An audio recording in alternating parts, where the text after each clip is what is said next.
How is everyone doing today? And in this video we are going to talk about our next rerun that we're going to see in the next half of the version, and that is going to be Topaz and Numby. Now Topaz and Numby, for what we've seen right now when it comes to a lot of the characters coming out in the game, they have been a very big crucial part of Star at the moment.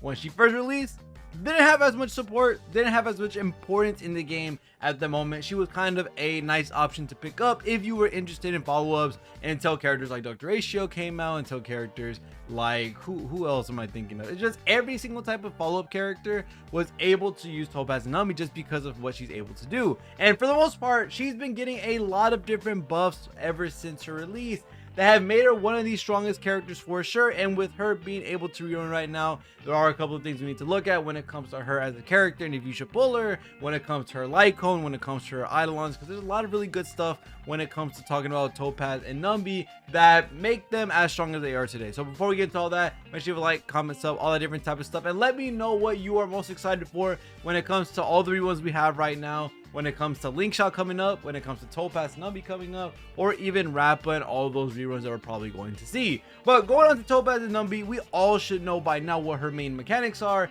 and that is definitely going to be the proof of death state, which is going to allow you to have an extra amount of damage for follow-up attacks whenever you hit someone with proof of death. This is a single target debuff, and it is considered as a debuff, so that is something to make note of if you like playing something like Dr. REHOO or playing with any character that associates itself with debuffs. Now this can be played into a funny way if you do have Acheron, because she is able to inflict the debuffs, and if you have her Lycone, if you have the Eidolon, you are able to additionally give 2 different debuffs. So it's a pretty cool thing to see. Another thing when it comes to how good Topaz and Numby are is that they do have standby damage, so they don't have to be taking their turn to do their damage. They can easily do it while they're out of field, while Numby's basically able to get buffed every time a new follow-up attack character comes out. This was shown when there was Dr. REHOO coming out into the game. We also have March 7th, who is also a single target follow-up character who can target their hits, something that we did not have at the beginning when Topaz and Numby came out. There wasn't really a say in how we would launch the follow-up attacks and who it would hit. Now that we have a lot of characters that are able to basically target who they want to hit with that follow-up, when it comes to Dr. REHOO, March 7th, when it comes to Fei Xiao, a lot of really great characters that came out that are directly able to use proof of death to themselves, and also to buff out Numby, being able to action advance them even further in the line, which allows them to attack as much as possible, which is a really good thing for Topaz. And then of course that's pretty much it when it comes to the big factors of why Topaz and Numby are super strong. Another one is that everything that she does when it comes to her skill, her basic, her ultimate that basically triggers out her skill, something like that, all of it is considered as a follow-up attack. So any bonuses that you may have when it comes to, let's say, relics, let's say follow-up damage from the Ash Blazing Grand Duke set, or you're using Durin, or you're using Inert Cell Soto. It's a lot of really good options that we have right now that do focus on follow-ups. And with that being said, that just means her whole kit gets buffed. She's a really SP positive character, especially if you're using basic attacks. She's able to reallocate her debuff, so if you don't get the right character that you like to have the debuff when you start the battle, or you want to target one character in specific at any point in time, you just use the skill with Topaz and Numby. You're able to change up the debuff, which is a pretty good thing. She has a crazy amount of teammates that she has right now that can easily work out with her. Right now she's been having Clara, Himiko, a lot of the regular follow-up attack characters, but of course if you're going to use Topaz and Numby, you're most likely going to use it with the likes of Dr. REHOO, with someone like Fei Xiao, who is definitely a big player right now when it comes to being a follow-up enabler for the follow-up team. This is the leader of the team, I guess you could say, while we have someone like Acheron, who's the leader of the Nihility team, or basically debuffs, or any way, shape, or form that you want to say it. But Fei Xiao is the name of the game when it comes to follow-ups, and by far one of her better teammates is going to be either March 7th, who's equally a good acting character, but also Topaz and Numby, just because, like I said, she's able to make sure all those follow-ups are able to do more damage, especially when she has other things like her Lycone, her eidolons, which we are going to talk about. But Fei Xiao can direct her damage, and her ultimate's also considered as a follow-up. So all of this in being considered is a really big buff to something like Topaz, because now we have someone who hits massively hard, that loves to have allies who can hit off turn, which is something like Topaz can do and can do it quite often. And not only that, you're able to buff out another character, which makes Topaz and Numby so good. Not only do they do a good amount of damage, they do a crazy amount of toughness damage, but they also are able to give supportive abilities to their other teammates, especially when you're looking at the monsters that are out in the game like Dr. Ratio and also Fei Xiao. Now, the one thing I do want to talk about when it comes to Topaz and Numby right now that we've basically talked over her kit and what her best teammates are, what she's gotten over the past few patches that we got, I do want to talk about her light cone and eidolons, because these two, if you already have Topaz and Numby, are pretty good for her. It kind of makes her a full-on complete character, and she becomes basically from an okay character to downright broken once you start layering these things on. So the first one is going to be her light cone. Of course, crit rate to help out with the damage, increases damage dealt by follow-up attack, so basically her whole kit, which is a pretty big thing. And then the next one is going to be when the wearer uses a follow-up attack, which is your whole kit.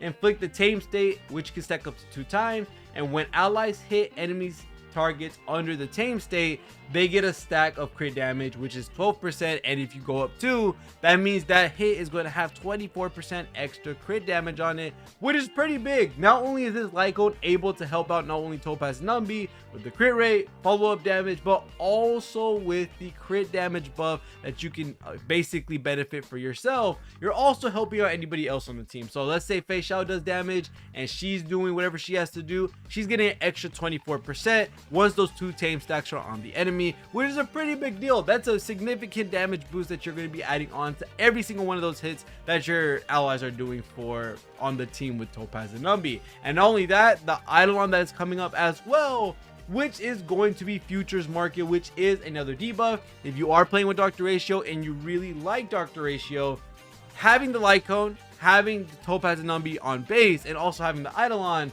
you basically have 100% debuff uptime when it comes to the probability of you hitting the chakra nut on Dr. Ratio. So if you really like Dr. Ratio, then Futures Market or the eidolon plus light cone would be an insane pairing to have. But if you do get eidolon 1, this is going to allow, when you do the follow-ups with Topaz and Numby, they will enter the Deptor state, and this can only happen once every attack. The Deptor state increases the crit damage of follow-up attacks inflicted on the target enemies by 25% and stacking up to 2 times. So that means a 50% crit damage vulnerability.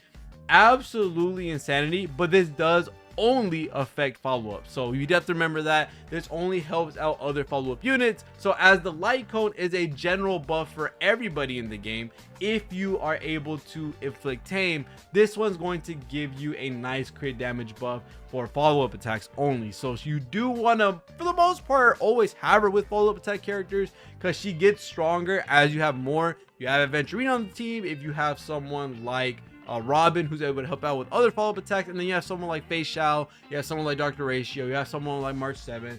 You're able to benefit from all of this and also work towards giving Topaz and Numby as much damage as possible, and also getting everyone else the boost that they want. So right now, Eidolon 1 and also Light Cone are a very big pickup for something like Topaz and Numby, just because right now in the game, they are pretty big. When it comes to, if you like the follow-up archetype, which a lot of people enjoy for the most, just because it's really fun, Topaz and Numby is definitely a character you want to pick up. And if not already picking up, you might want to go ahead and go for that Light Cone or Eidolon. I do think personally, if I were to pick one or the other, if you are considering getting an extra copy of one, the Light Cone or the Eidolon, I would go for the Light Cone, specifically because not only does it help you with your crit rate, it also helps you with your damage from Topaz and Numby by themselves, but it gives a general buff to everybody in the game if you're using Topaz and Numby with them.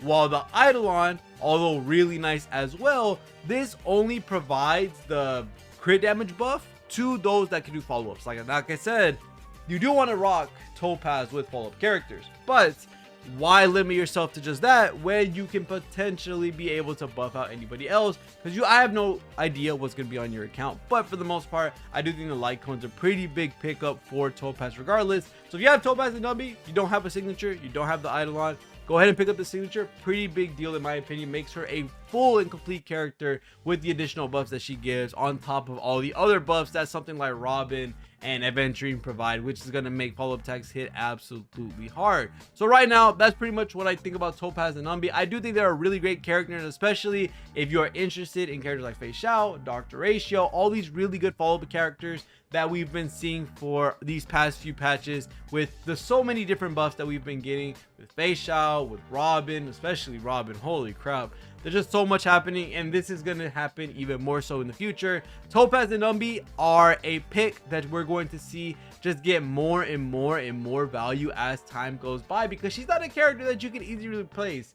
Has really good damage, follow-up attacks all of their kit, SP positive when you need it, and is just, she has supportive ability as well. Just a lot of really great stuff that make Topaz and Numby really strong for the follow-up attack archetype, and we need more of those for every other type of archetype. I'm not gonna lie, but other than that, that's gonna be it for this video when talking about Topaz and Numby. I really do think they're a really great character and a very strong character currently in the meta, and not only that, really good investment potential for all the future follow-up characters coming down in the future. But other than that, thank you guys so much for watching all the video. See y'all guys in the next one, and peace.